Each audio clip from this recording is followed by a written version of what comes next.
Few athletes are instantly recognized by one name, even fewer by one article of clothing.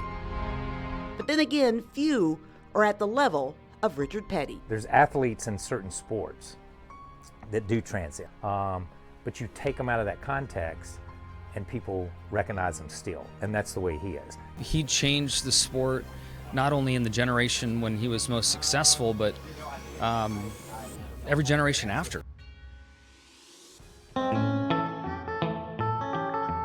Nicknamed the King by the media in the mid-60s, I'd rather be called that and a lot of other things. Petty and his family have been a part of the sport since its inception, with his father running the first NASCAR race 75 years ago. I went to the very first race, Cup race that NASCAR had in 1949. The Petty family accomplishments since then read like a guide to the biggest races and the biggest moments in the sport. Some of his records that he has made, they're never going to be touched because of the amount of races we run, because of where we're at in the sport. But for the King and his Petty court, the legacy is about so much more than what Richard has done on the track. I did nothing by myself.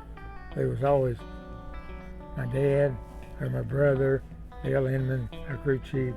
I had the family around you, but then you had all these people that worked for us over the years.